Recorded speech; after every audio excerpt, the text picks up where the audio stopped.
Down, little sign of compromise on Capitol Hill on the details of a continuing resolution. All but the most essential of government services are set to shut down unless Congress can pass a continuing resolution by September 30th.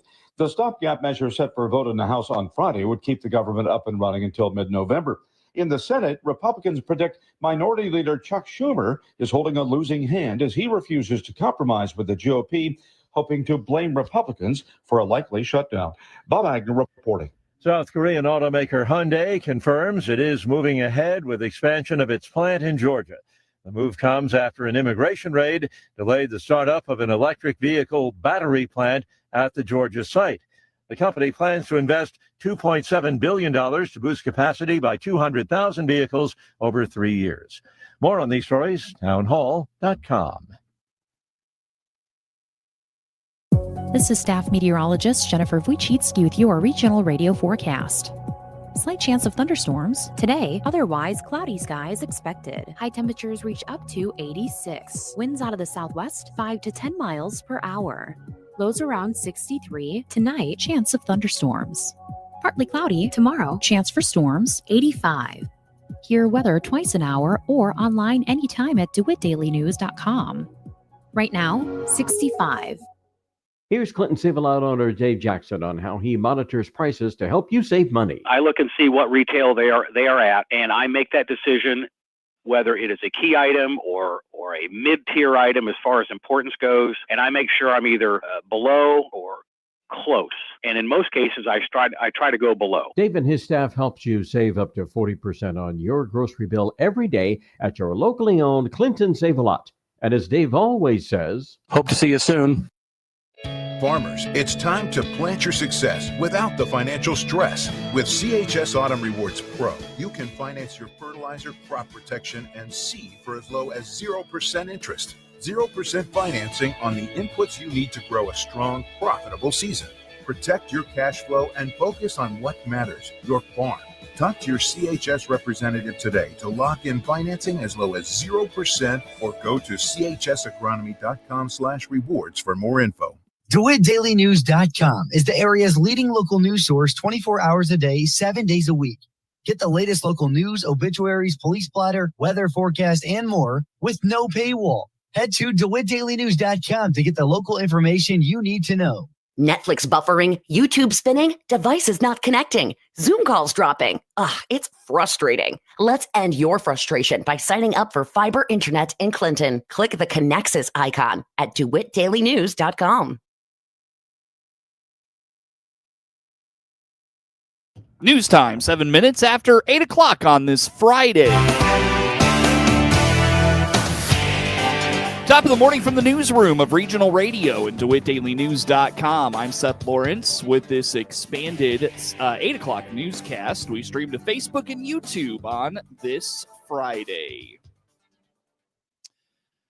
It's been about a year since the DeWitt County Board established an Ethics Commission and an IT Ad Hoc Committee. Thursday night at the DeWitt County Board meeting, Board Chair Joe Whitty updated on the status of the Ethics Commission, noting this is a committee that is largely called upon for ethics investigations. Somebody was asking about the DeWitt County Ethics Commission.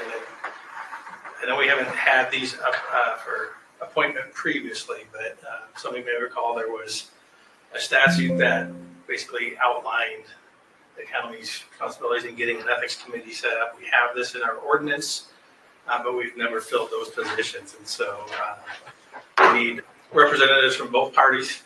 And we reached out to both the DeWitt County Democratic chair and Republican chair for some suggestions.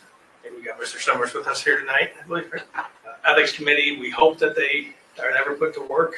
But just in case, it's good to have some names in there in the event that we were to get a complaint that required some investigation and some recommendation.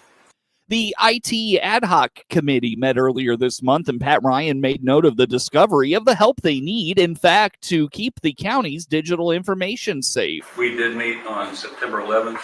Carrie Lovelace from Hart Technologies has been meeting with us and been very helpful. We've been working on setting up the process for cyber incident response. There's 3 things that are needed. 1, policies, procedures, and playbooks.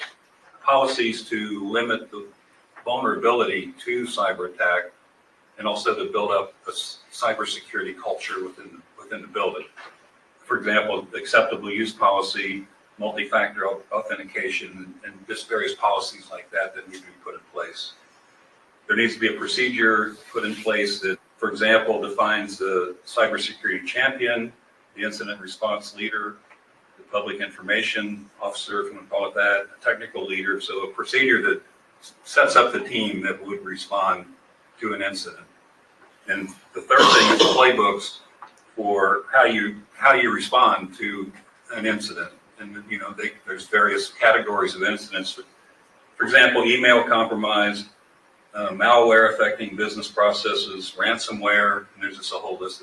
We're working through that. I guess I thought that the committee would be able to do more with our level of knowledge, than turned out that we need the IT tech position filled to work with our technologies and to flesh all this out. So that's really the next step, is to hire that guy and start putting meat on the bones of this process. According to Whitty, the ad hoc committee has grown a little more, has a little more work yet to do, before its 1 year sunset, but hopes to see another year granted to this group.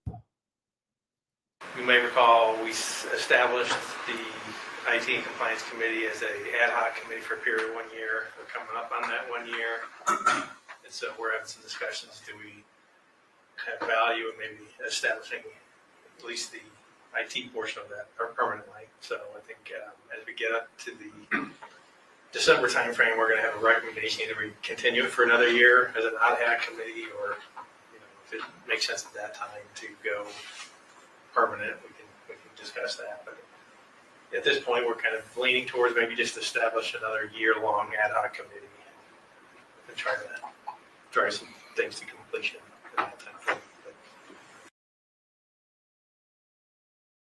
Thursday night, the DeWitt County Board approved Brenda Reeser, Joseph Summers, and Aaron K. Meyer to the Ethics Commission.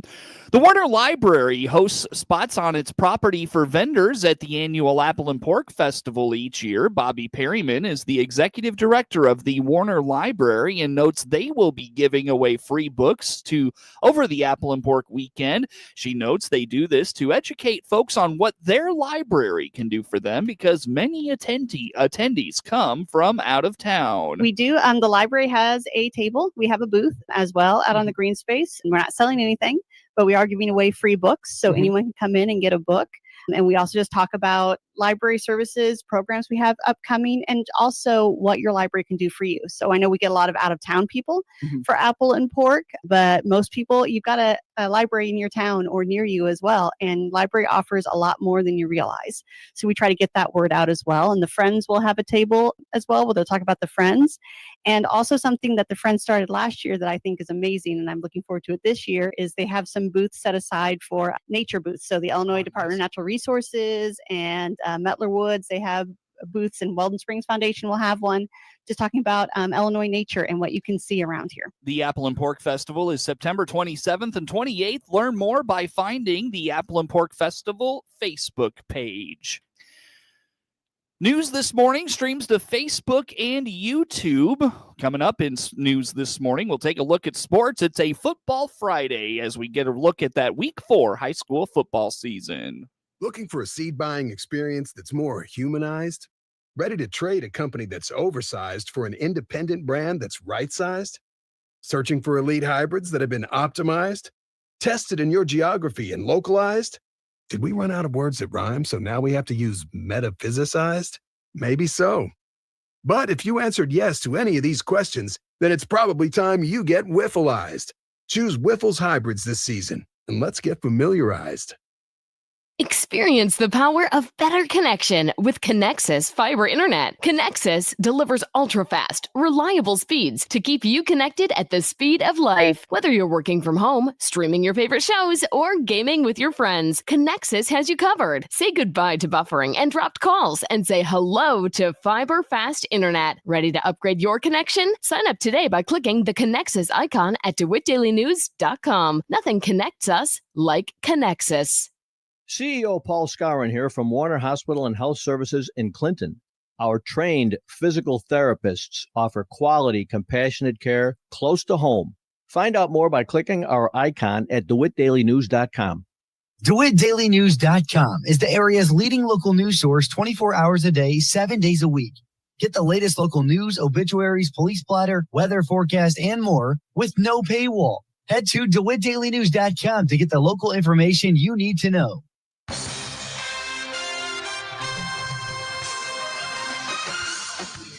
Time now for a look at sports. I'm Seth Lawrence with this report. Despite the lopsided score, Clinton is hoping the positive things they did last week will carry over into tonight's Heart of Central Illinois Conference tilt, with Tuscola coming off a 55-0 loss to state-ranked Seneca. Coach Ron Bass was pleased with some of the things he saw from his defense and believes some of the offensive issues will be worked out over the next few weeks. Progress, process. And yeah, I felt like, the first half, if we don't give up that score right before halftime, you go into halftime feeling really good about the fact, you're playing one of the best teams in the state. And their previous two opponents, they had already put 40 points on at halftime. And, here we were, giving them everything they could handle. But unfortunately, we talk about you got to put 4 quarters of that together and to have that opportunity to knock off a state-ranked team. But we did talk a lot about, the improvements and things that went well. I felt like our defense played really well, forcing some outs. Offensively, we're still struggling to get an identity, but kind of hoping that'll kind of work itself out over the next couple of weeks. The Maroons made a change at quarterback before last week's game. Josh Bass took over under center, and Keaton Graves moved to the receiver position. Coach Bass says the decision to make the switch was to improve the perimeter game. Well, yeah, it's almost we didn't have much of a perimeter game the first couple games, and when you don't have you're up front, you're not great up front. Then you got a kid like Keaton taking a beating, in between the tackles, and so this will allow us to get the ball out to him quickly on the perimeter, screen game, or down the field. He's a great receiver. Kudos to him and Josh both for just being, hey, let's go ahead and they were open to making that change. But yeah, it's one of those things where we just didn't have any perimeter presence, and so getting Keaton in space is always gonna benefit us offensively. Well, I think we kind of split reps in practice this past week. I know Keaton and I had sat down and talked at the beginning of the week last week. Those are some of the things we talked about, and so didn't officially make a decision until last Thursday. But one of those things where now we'll see how things have progressed with a full week of having Josh get reps, getting all the reps at quarterback. But it was one of those things we weren't really sure at first, but then we did have a practice where offensively, when we made the switch, things were just a little bit more efficient. Like I said, especially on the edge and being able to do some things there. With the first third of the regular season now in the books, Coach Bass is focusing on the improvements his kids have made, not the record. I think obviously the record isn't what you want it to be, but when you're rebuilding with a younger group, and then you're just looking for improvement. And so far, I feel like of the first 3 games we've improved. We're going to continue to focus on that, improving every week, and told the kids, there's better days coming. If you keep battling and you keep working on getting better, you're gonna surprise somebody. You're gonna knock somebody off who's gonna take you for granted. So hopefully our kids take that message to heart. And I know it's not easy when you're always losing, but I definitely think the improvement over the first 3 games. I've been pleased with that. The 0-3 Maroons will stick with their change at quarterback when they visit Tuscola tonight. Coach Bass says the defense will be challenged by the Warriors' size. Well, you're going to see that they're going to be big up front. Maybe not as quick as the players you saw from Seneca, but definitely big. They've got a back that's really, really good. He's a legit running back, and he's going to, they're going to try to get the ball to him as much as possible. He's a 4-year starter there, so it's definitely going to be a challenge for us defensively, and then of course offensively, trying to improve and get a little bit of consistency and get some drives going. and not just be so quick to be 3 and out. We're gonna stay with that and just continue to work that. Like I said, I like some things about our screen game, down the field passing. If we can protect, that's one of the big things. Fortunately, Josh is a pretty big, strong kid, and so he can take a little bit more of that abuse, just because of the size. So, we'll see. Trying to get some jets and some rocket sweeps going and screen game, and then see what we can do with our options. Tuscola is 2-1 on the season, coming off a 1-point loss to Tri-Valley last week. Kickoff tonight is 7 o'clock. Hear the action right here on WHOW and all our digital platforms. Tonight in the heart of Illinois, Ridgeview Lexington hosts Ridgeview. GCMS is at El Paso Gridley. Hayworth hosts Tremont. Tri-Valley's at DMAC. Leroy visits Fieldcrest. Central A&M hosts Madison. And Shelbyville is at Warrensburg-Latham. Off a 36-14 win last week over Rantoul on the road, Monticello football coach Coley Welter wasn't pleased with his team's performance coming into tonight's homecoming matchup with Decatur St. Teresa. The Hall of Fame coach challenged his team to work to get better this week. Yeah, I think it depends on the group, but I think for us, we felt like we needed to challenge our kids a little bit. We always put notes on the film, like every position coach writes notes on each play from the game before, so we can let them know what they did wrong, what they did well. But yeah, we definitely challenged them to step it up, because it's certainly not the effort up to our expectations. We're not executing very well. We still need to know our playbook a little bit better. I tried to simplify things a little bit this week, because sometimes I could be the problem by trying to ask them to do too much. But really, that's one area of frustration, is we've got to get better with our assignments, our execution. Like I said, we started off well, but then we turned the ball over, and then we had a sort of a choppy series where we ended up scoring. But from then on, it was just kind of disconnected, and it was one of those things, and one of you said it after the game, it was one of those things where we would get 4 or 5 guys doing the right thing, but we'd have 2 or 3 out each play that didn't. So it was just a real combination of execution, lack of effort in some cases, and just assignment error. While St. T has been down relative to their standards the last few years, Coach Welter says they have some talent and good athletes. The 2-1 Sages cannot take anyone for granted right now. No, they're a talented group. They were a playoff team last year. I know they believe they're a playoff team this year. They have some quality athletes. We were impressed with their line. They decent size, but they get off the ball well, and they play to the whistle. So we've been impressed with that aspect. They're young. There are a lot of sophomores and juniors that are playing, but definitely a competitive ball club. Offensively, they're more of a, like say, 20 personnel. They'll run a lot of slot type formations. They'll put some guys in jet motion, a lot of quick game. They will take some shots down the field. They played 3 different quarterbacks. The sophomore kid got hurt in week 2. He's supposed to be back tonight. They use a lot of different kids, and they're a pretty good balance of run and pass. Defensively, they play more of a 4-2-5. They'll be aggressive with their corners. They'll press a little bit. They will blitz. They'll blitz in situations. They'll blitz formations. Their defensive ends will get upfield. The defensive line has looked pretty good, so that's definitely a concern for us. But just solid everywhere. We'll see what kind of pressure they bring, if they'll be aggressive with their linebackers. We have to run good routes. We have to make good reads.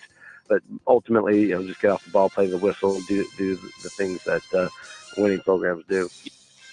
Homecoming week can often present unique challenges for a football team, from the activities throughout the week to the parade Friday before the game and all the weekend festivities. But Coach Welter has been pleased with his team's focus so far this week. Yeah, I've been really pleased. And again, I understand homecoming is it's an experience, and kids get to do it, a few times in their life, and I want them to enjoy it. So we don't, dismiss that aspect, but we always talk about the homecoming is homecoming because there's a football game, and so that's got to be our number one priority. And I've been very happy with how the kids have come out and kind of licked their wounds a little bit. They've kind of taken accountability for, the way we played Friday night, and I've seen a definite improvement in practice this week. So let's hope that translates to the game. Game time tonight is 7 o'clock. Hear all the action on 95.9 FM, WEZC, and online at DeWittDailyNews.com. Tonight in the Illini Prairie Conference, BCC hosts Rantoul, PBL is at Prairie Central, Pontiac hosts IVC, and it's a showdown between Tolono Unity and St. Joe Ogden tonight in St. Joe. Tonight in the Apollo Conference, Charleston plays host to Effingham. Muhammad Seymour takes on Taylorville, and Mount Zion hosts Mattoon. In the Big 12 this week, Normal West takes on in-town rival Bloomington. Champaign Centennial hosts Danville. Peoria is at Peoria Manual. Peoria Notre Dame plays host to Peoria Richwoods, and Champaign Central is at Urbana. This week in the Central State 8, Jacksonville is at Springfield Lanphier. Springfield Sacred Heart Griffin hosts Quincy Notre Dame. Saturday action in Springfield is Springfield High hosting Springfield Southeast. Decatur Eisenhower is at Decatur MacArthur. Lincoln hosts Normal U High, and Rochester hosts Chatham Glenwood. Lincoln Prairie action this week. Sangamon Valley is at Arcola. Argenta Orienta hosts Ala. Sarah Gordo will play host to Sullivan. Nokomis hosts Villa Grove, and Toledo Cumberland hosts Oakland Tri-County. This week in the Sangamo, Maroa Forsyth plays host to Petersburg Porta. Riverton is at New Berlin. Auburn visits Pleasant Plains. Olympia hosts Athens. And Williamsville will play host to Pittsfield. In the Mid-Illini this week, Limestone is at Dunlap. East Peoria hosts Canton. Metamora is at Morton. And Washington will host Pekin. Non-conference action this week, Fisher hosts Westmont. And Normal Community plays host to Kankakee. 8-man football this week, Decatur Unity Christian is at Pawnee. Edwardsville Metro East Lutheran plays host to Blue Ridge. Meridian is at Palestine. And Champaign St. Thomas More is at South Fork. Illinois is coming off a 38-0 blanking last week against Western Michigan as they prepare for a showdown with the 19th-ranked Indiana Hoosiers Saturday night in Bloomington, Indiana. The Illini turned a 10-0 lead into the predicted beatdown, scoring on their first 3 possessions of the second half. Illinois quarterback Luke Altmaier has completed 71.8% of his passes for 709 yards and 8 touchdowns this season with 0 interceptions. Meanwhile, Cal transfer Fernando Mendoza has been even more accurate for Indiana at 72.4% and checks in at 708 yards with 9 scores and no picks, but he'll have to do it without a key offensive weapon for this year's remainder of it, as running back Lee Beebe injured his right knee against Indiana State. The basics of winning football doesn't change for Indiana coach Kurt Signetti, regardless of where his team is, preparing to hammer Indiana State or grinding for a Big Ten Conference showdown. Game time is 6:30 on Saturday. The non-conference portion of the season comes to a close this weekend when 4th-ranked Illinois State welcomes Northern Alabama to Hancock Stadium. UNA is off to a 1-2 start to the year as the Lions picked up their first win of the season last week against Northeastern State, 49-21 at home. Northern Alabama has been hard to stop on the ground. The Lions averaged 244.7 yards per game rushing and have scored 6 of their 9 touchdowns this season via the ground. The 2-1 Redbirds needed 2 touchdowns in the final 6 minutes to beat Eastern Illinois on the last week at O'Brien Field in Charleston. Luke Melander finished with a career-high 109 yards and a score on 5 receptions. Ty Niekamp recorded a career-high 14 tackles in the win over the Panthers and was credited with 2 tackles for loss to lead the way for the Redbirds defense. 3 touchdowns for Wankers Wright were a career high, and the senior finished with 94 yards on 14 carries against EIU. Game time is noon on Saturday. Get sports anytime at DeWittDailyNews.com.